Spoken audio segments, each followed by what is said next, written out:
please rise for a moment of silence?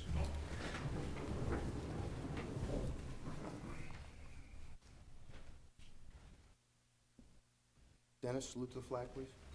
Pledge allegiance to the flag of the United States of America and to the republic for which it stands, one nation, under God, indivisible, with liberty and justice for all. Notice of this meeting pursuant to the Open Public Meetings Act, NJSA 10:4-10, has been complied with and shall be entered into the minutes of this meeting. Roll call, please, Margaret. Freeholder Barrett Belante. Here. Freeholder Delina. Here. Freeholder Polos. Here. Freeholder Rios. Here. Freeholder Tamaro. Here. Freeholder Valenti. Here. Freeholder Director Rafano. Here. Commemorative resolutions. We have a few this evening. The first is recognizing Martin Luther King Elementary School in Edison, as it has been named a 2010 National Blue Ribbon School. Next is recognizing former purchasing agent Jack Garber on the occasion of his retirement. Next is recognizing Lydia Trinidad, Jocelyn Gums Alsop, Millie Mitchell, and Linda Gallucci, as they have been named unsung heroines by the Puerto Rican Association for Human Development, Incorporated. And last is recognizing the 2011 recipients of the Knights of Columbus, New Brunswick Council 257 awards. Any motion? So moved. Second. Motion by Deputy Director Rios, seconded by Freeholder Valente. Roll call. Freeholder Barrett Belante. Yes. Freeholder Delina. Yes. Freeholder Polos. Yes. Freeholder Rios. Freeholder Tamaro. Yes. Freeholder Valenti. Yes. Freeholder Director Rafano. Yes. Correspondence? Each freeholder has been provided a list of correspondence received by the clerk's office since our last meeting. This correspondence will be kept on file in the office of the clerk of the board for reference. Need a motion to accept the correspondence? So moved. Second. Motion by Deputy Director Rios, seconded by Freeholder Valente. All those in favor say aye. Aye. Any opposed? Ayes have it. Need a motion to accept the minutes of the February 17th, 2011 Freeholders meeting? So moved. Second. A motion by Deputy Director Rios, seconded by Freeholder Valente. Roll call. Freeholder Barrett Belante. Yes. Freeholder Delina. Yes. Freeholder Polos. Yes. Freeholder Rios. Yes. Freeholder Tamaro. Yes. Freeholder Valenti. Yes. Freeholder Director Rafano. Yes. Now reports of freeholders. Freeholder Carol Barrett Belante. Thank you, Director. Middlesex County's 4-H Association will be hosting a clothing drive at the 4-H Center at 645 Cranberry Road, East Brunswick. Participants should bring used clothing, shoes, handbags, stuffed animals, and linens packed in sturdy plastic trash bags. Clothing can also be dropped off at the Middlesex County Extension office, that's the Earth Center, 42 Riva Avenue, South Brunswick, during office hours. The proceeds from this drive will benefit the Middlesex County 4-H's programming and scholarship awards. For more information, you can contact the Middlesex County 4-H office. February was National Children Oral and Dental Health Awareness Month. In honor of this special month, the Middlesex County Public Health Department's Education Division provided educational programs to children in preschools and elementary schools throughout the county. The programs focused on healthy food choices and taught the students about the importance of how healthy habits help maintain a healthy mouth. These programs support the Health Education Division's goals to educate our residents about nutrition and physical activity and oral cancer prevention. This month is National Nutrition Month, which was started by the American Diabetes Association in 1973 to increase awareness and the importance of value of healthy eating. During this month, the Middlesex County Public Health Department would like to remind you that good nutrition is important for good health and disease prevention. Healthy eating can also prevent all types of health conditions, including those associated with obesity. In 2009, the Public Health Department launched Combating Obesity for a Healthier Middlesex County, And throughout the year, the Public Health Department's Health Education Division offers programs on nutrition, healthy eating, and exercise for all age groups. To schedule a program or for further information, contact the Health Education Division or visit the Public Health Department website. At Middlesex County College, February 4th was Give Kids a Smile Day at Middlesex County College. Each year on the first Friday in February, current faculty and students join with alumni and local volunteer dentists to provide free oral health and health care services to children from low-income families across the county. As always, Dental Hygiene Department did an outstanding job organizing this wonderful event. They even arranged for the Tooth Fairy and Superfluoride, a superhero, to be on hand to help calm the youngsters' fears. This year's event brought even more patients than last year. I'd like to congratulate everyone who took part in making the event such a success and thank everyone who volunteered their time to help the children in our county who do not have dental insurance and access to regular dental care. That's my report for tonight, Freeholder. Thank you, Freeholder. Freeholder Stephen J. Peterlini. Thank you, Freeholder Director. On my report, I am pleased to report that our winter basketball tournaments have just finished and was a great success. I would like to thank all our teams that participated in the tournament. Our results for the tournament are as follows. All boys age 10 and under division, the championship teams, Robbinsville. And boys age 12 and under division, the champion team was Woodbridge. And boys age 13 to 14 division, the championship team was Fords. And in the girls division, age 12 under the division, the championship team was Edison Rising Stars. In girls, age 13 to 14, and championship team South Brunswick Vikings. And in the sports field, a very popular spring and summer softball league will be starting to play as soon as it's known possible. There will be 15 teams in our Sunday men's softball league and 15 teams in the co-ed softball league. But last but certainly not least, the family ice skating rink closes for the season next week, and the roller skating rink will be set up again to open April 14th. I want to thank you. That's it, Freeholder? That's it. Thank you. Freeholder H. James Pauls. Thank you, Freeholder Director. As you've probably been reading in the paper, there is a movement afoot at the state level to create legislation that would basically change the regulatory powers of the state with respect to the cable companies, also having to do with telephones and so forth. Although there are a lot of impacts as a result of that, many of them are cost-related, and a lot of groups have come out to oppose it. One of the other impacts that I think will be significant is in the reduction in public access time as a result of reducing revenues, which will then not be transferred to the communities to use towards public access. So public access opportunities for local communities will be limited. The equipment that they normally are funded by these cable companies to use for that will also be limited and perhaps eliminated. So there are a lot of collateral issues that could be affected by the legislation as well. Middlesex County depends upon these local access channels for the opportunity to be able to run our recorded freeholder meetings. We have them recorded, as you know, all of our public meetings are recorded and then distributed to a lot of the local municipalities for airtime. Some of them air them and some communities don't. I probably suggest that where we are aired are probably not prime time. I guess we're not necessarily prime time material. We may be somewhere after 11 or early in the morning, but theoretically we're getting on the local channels at some point or other. Given the fact that the eventuality is there that this probably will cease at some point, and given the new technologies that we have available to us today, what I'd like to do is to ask our IT department and our administrator to come back with a report in a couple of weeks about the opportunity to go live.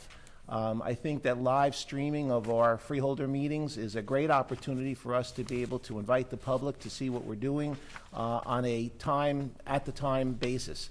It'll also hedge against the future possibility that we won't have access time through our local access channel.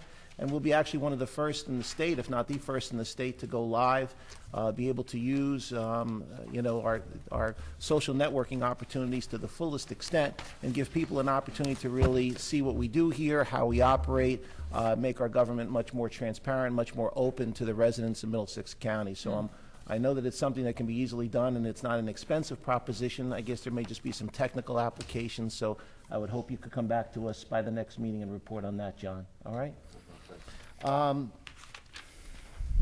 April 14th to the 22nd, I mentioned to Margaret, I'll be away. I don't know what our budget cycle is. I think we're having a public hearing on the 7th. Am I correct?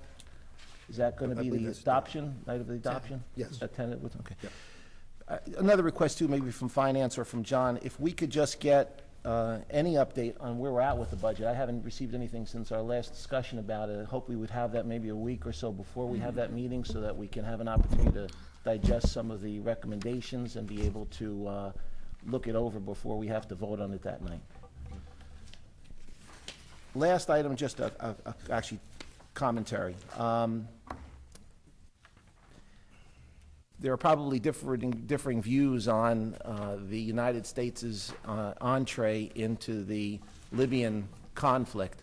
But I think that we just need to be wary as a nation when we start to enter additional international conflicts. Given what's happened over the last number of years with our intervention in Iraq and in other countries, I think we just need to really take those kinds of actions in a much more discreet way. It seems to me a little disconcerting that Congress wasn't apprised of what was going on. I know that in years past we've had other situations with other presidents who have acted and there's been an uproar over Congress's involvement or non-involvement. The bottom line is I think that we as residents, as taxpayers, as voters, should call for an elimination of this separation of powers when it comes to an act of war. I think Congress and the President should be conferring, discussing, and agreeing to what actions take place. It doesn't seem to me that there should be such a disconnect. I understand that there needs to be a separation of powers on so many issues, but when we're committing young lives, men and women, into harm's way, committing resources that in all candor we don't have today to a new conflict, and again being the lead in an area where heretofore every time we're involved at the end of the day we're demonized, it seems to me that there needed to be a little bit more discussion and debate and transparency as to what the moves were going to be, what the end game was going to be, what our exit strategy is going to be, what the ultimate goal is going to be. Now, there probably are those behind closed doors who have decided all of that, but that's really the problem with government. It's only those behind closed doors who know what it is. And I think that more people needed to be involved in the process. Certainly Congress did. And I also believe that we as the people need to have a better understanding from our president and then ultimately from congressional leaders when they're informed as to what exactly we're doing there and why, what our plan is, and how we end up at the end of the day. And if you think about other conflicts that have happened around the globe, I'm sure you can realize that we don't always get involved. So there's obviously underlying reasons as to why this is the right one. Some have said it's oil, some have said it's other interests, but the bottom line is there needs to be a plan, there needs to be involvement, there needs to be transparency, and I think that there needs to be a good communication link between Congress, who's duly elected to act and fund, and the President, who's certainly our chief in charge, executive-in-chief in charge, but there wasn't that in this situation, and I think that that was a serious mistake. Thank you, Director. Thank you. Deputy Director Ron Rios. Thank you, Freeholder Director. As far as public law and public safety, on March 15th, I attended a tabletop exercise along with Sheriff Mildred Scott, representatives of Middlesex County OEM, Middlesex County Prosecutor's Office, the Public Health Department, and was conducted at Rutgers University. And it was a scenario about terrorism, a terrorism attack on Rutgers at UMDNJ campuses as well as the city of New Brunswick. There were numerous federal, state, county, local officials that were there, different agencies, and they discussed their different respective responses and capabilities. And it was really comforting to know that we are really at the forefront of emergency preparedness. And there's never enough of training, but we are certainly involved to protect our residents, to keep them safe. I also attended the swearing in of our 3 new sheriff's officers the other day on March 16th, which was nice to know and see that we have 3 new sheriff's officers that just graduated from the police academy. On June 25th, 2011, We Are One will have their 4th annual benefit poker run and antique fire and car show. They are a 501c3 nonprofit, and they're dedicated to educate and assist men and women in our armed forces, law enforcement, fire and first responder personnel. That's their main focus. That's what they try to raise funds for, to help them. And a portion of this year's proceeds will be given to refurbish our fire and police memorial at the Middlesex County Fire Academy. One thing, if I may, Director, would it be in order for me to reference one of our resolutions that we're going to? Sure. We have a resolution tonight, 110351, and this is to urge Congress to enact the Sergeant Coleman Bean Reserve Component Suicide Prevention Act, and that's in reference to our resident from East Brunswick that committed suicide. And this legislation would give our GIs, our members of the IRR, the Individual Ready Reserve, the Inactive National Guard, and the Individual Mobilization Augmentees, suicide prevention training. I think it's important that they are giving this because a lot of our veterans that come back from war, they suffer from post-traumatic syndrome, and I think that this is something that our Congress, and is sponsored by Congressman Rush Holt and Senator Frank Lautenberg, and I'm quite sure that my colleagues will support this resolution, and we will forward this to our all our congressmen from New Jersey in Washington. Thank you, Freeholder Director. Thank you, Deputy Director. Freeholder Charles Tamaro. Thank you, Director. In reference to Freeholder Polis's cable bill, which is S2666, this Freeholder Board, and you may not have been here at the time, Mr. Polis, we did sponsor a resolution objecting to them passing that bill, and I've been following the bill, and it was tabled on Monday. And as far as the cable part of taking it away from municipalities, they did amend that out, and that will continue to be provided to the municipalities. And I'm not sure if the other parts were amended also, which meant providing monies to the cable TV stations, and I know each of them, if they work with Cablevision, receive some money too. So it has been amended, and but they still haven't voted on it either. It did pass the Assembly by an large majority, but the Senate is receiving a lot of pressure, especially from the senior citizens, about deregulating the cable, especially the landline phones.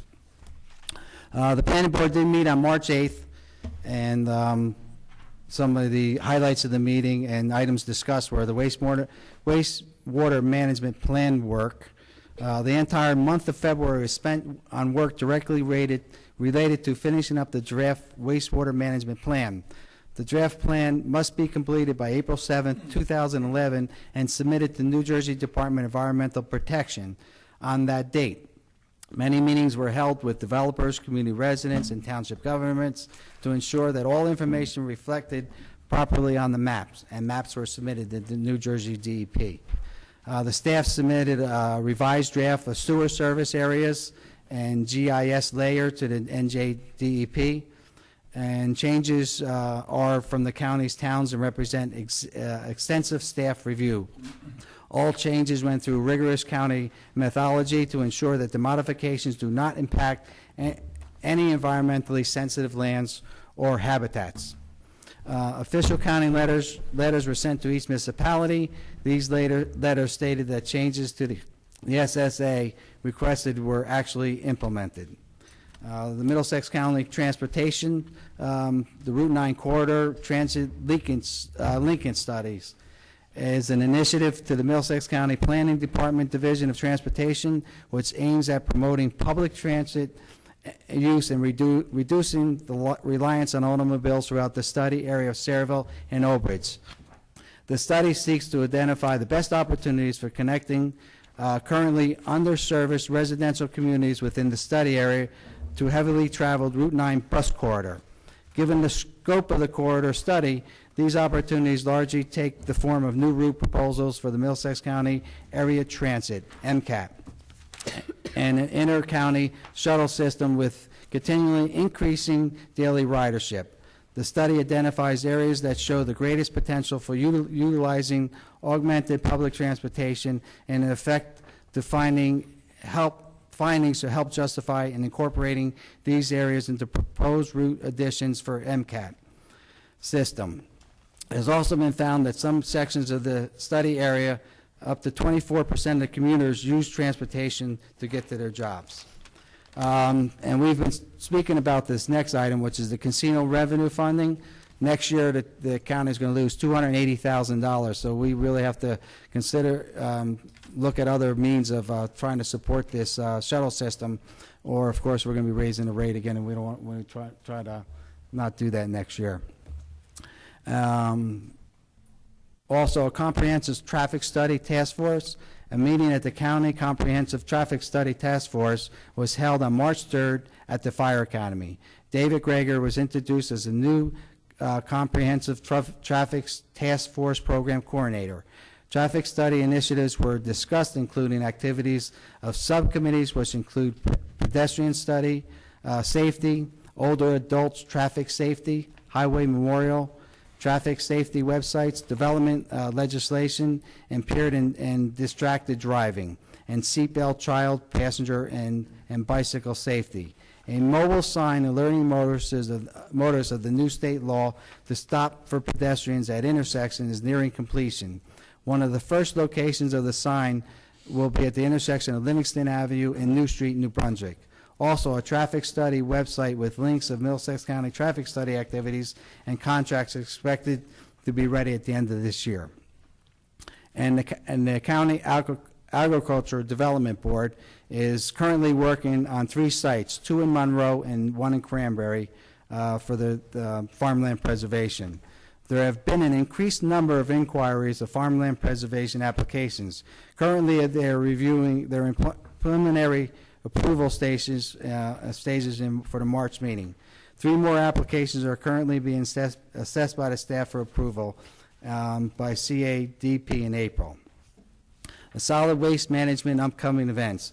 This was held already March 19th. They had their first paper shredder event, which was held in Old Bridge at the Public Works Department. On April 3rd, the first household hazardous waste event for the 2011 schedule of the Middlesex County College, the Mill Road entrance, and April 8th, the second mobile shred event for 2011 is scheduled at Thompson Park in Monroe Township. Thank you. Thank you, Freeholder. Freeholder Blanquita Valente. Thank you, Freeholder Director. I just want to state that last night was the dinner honoring 10 women, and this was sponsored by the Commission on the Status of Women, which is based here in my Department of Human Services. I want to thank Lori Dillon from our department, as well as Kathy Wade, who did an extraordinary job, because we received 310 responses that were coming. So it was a very successful dinner. I also wanted to announce at this point that the Coming Home Board will be getting a new director probably next week. And so I will have more on that later on. And Haystack, the Human Services Advisory Council, sent a letter to Congressman Rush Holt dealing with the needed funds for our Homeless Trust Fund. And unfortunately, his response was that Congress is not entertaining any earmarks for any kind of a project. And that's what's happening. There's a freeze on all these things, so that I guess this year we will not be getting any federal funds. Last but not least, I just want to say that on Saturday, this coming Saturday, the Association for Human Development of Perth Amboy is going to be recognizing 4 ladies, as I read in one of the proclamations. And Lydia Trinidad, who's been the director, the executive director of that entity, will be receiving an award, as well as Jocelyn Gums, Alsop, Millie Mitchell, and Linda Gallucci. They have been chosen as unsung heroines, by the Puerto Rican Association for Human Development, and I will be there. Thank you. That's the end of my report. Thank you, Freeholder. Mr. Kelso, are there any resolutions to be amended? There are none. Any resolutions to be added? There are none. Any resolutions to be held? There are none. Any resolutions to be voided? Yes, we have one resolution on page 21, Resolution 11-469. It is a duplication from a previously approved resolution. Okay, thank you. At this point in time, I'd like to open the meeting up to the public on agenda items only. Anyone from the public on agenda items only? Motion to close. Second.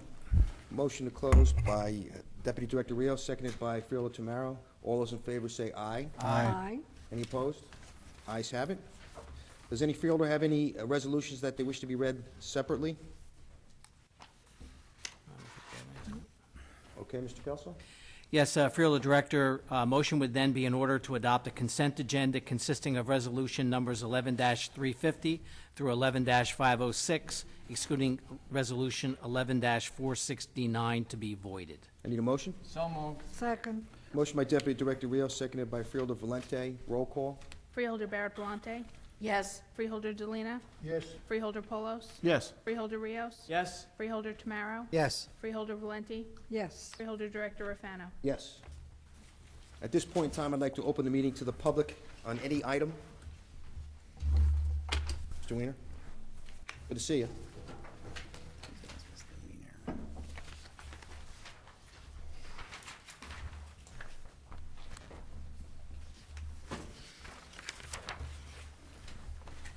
Alex Weiner, Milltown.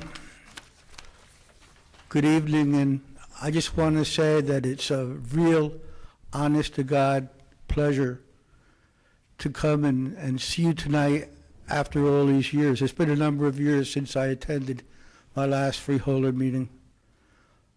The reason for that is that there's nothing much to complain about. It was a long, sometimes contentious battle of sorts over Roosevelt, but you all did right. You all did the right thing. David Craybill also, may rest in peace. All said and done, he did the right thing. As a result of that, Roosevelt is filled to capacity. The new building on Parsonage Road is filled to capacity. The A-zone, which is connected to the historic building in the West Wing, filled to capacity. I'm sure the old bridge facility will also be filled to capacity. And I'm hoping that the historic building will find some good and necessary and realistic uses. God knows there are enough of them. I also want to praise the MCIA for doing a wonderful job, and the Home News and the Star Ledger for giving the story coverage and keeping it alive. So many of the people are gone now from the paper. They're all gone their separate ways, retired, moved on. Everything's changing so fast, except one thing.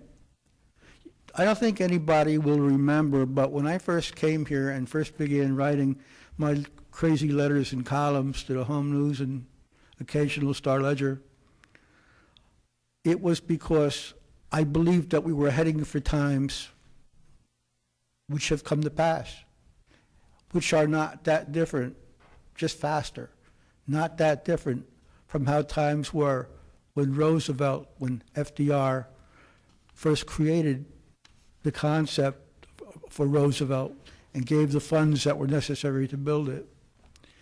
And there are some wonderful people who, along the way, were forgotten, who never made it.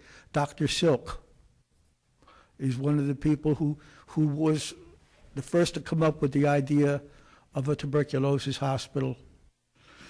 People say that Roosevelt came along at a time when TB was on its way out. That's not true. And that's something I really want to make sure people understand. It was Roosevelt that was the first facility that was built when we realized that antibiotics were the way to fight tuberculosis. And that's why tuberculosis is on the way out. Other facilities became like Roosevelt. And once tuberculosis in this country was fairly well wiped out by a majority, in the majority of places, the poorer places, the poverty pockets in this country, which are coming back, by the way, in case no one's noticed. It remained, tuberculosis remained. Then for a while, not that long ago, there were articles about its coming back, the return of tuberculosis. And then the news of that sort of died out. But with globalism or globalization, really, there's a difference, folks, between globalism and globalization. Globalization is corporate. Globalization is corporations and countries getting, sort of merging into one. In fact, I remember Mussolini. I remember reading that Mussolini said he preferred that to the word fascism, corporatism. Globalism is when people's hearts are all in the right place around the world, and we care enough about each other that we look out for each other, and we become like one person, one species again, if we ever were. And that's, that's a whole other story. Time. Mr. Weiner, before your time is up. It's up. You brought us a gift. Yeah, I brought you a gift. You don't make a fuss over it. Please don't do that. Why don't you explain what that is? I found came across a photograph of Roosevelt Park. And all you see is the brush and the lake. And there in the background is Roosevelt and a couple of automobiles, vintage 1936, and a couple of people dressed up in their 1936 clothing because it was 1936. And it's a great picture. I just thought that you should all share it and have it for yourselves to enjoy. You earned it. Thank you very much. Thank you. Anybody Director? else from the public? Director? Yeah. May I just make one comment, Mr. Weiner? I think you deserve a round of applause and a lot of credit. It's people like you and Jane Tausman and Barbara Wyatt who came to a lot of meetings, just a few of you, that's correct, and you made us aware of doing this project differently. It's nice of you to give us the credit for taking the right course, but we were on the wrong track for quite some time, and it was your tenacity and those who came with you, a very small group, very vocal and very persistent, that put us onto the right track. So we really owe you a debt of gratitude because it just shows that that's really the way that government is supposed to work. And it made a difference. And hopefully people watching this today realize that you don't have to have large numbers in order to come in and have an impact on government. You did it extremely effectively, very, very well, and with one goal in mind, doing the right thing for the people. And luckily, we were able to see that and change course and be able to do ultimately the right thing for everybody. So thank you. Well said. Well said. Anybody else in public? Motion to close. Second. Motion by Deputy Director Rio, seconded by Freeholder Valente. All those in favor say aye. Aye. Any opposed? Ayes have it. A motion to adjourn the meeting. So moved. Second. Second. Motion by Deputy Director Rio, seconded by Freeholder Tamaro. All those in favor say aye. Aye. Any opposed? Ayes have it. Meeting adjourned. Non-debatable.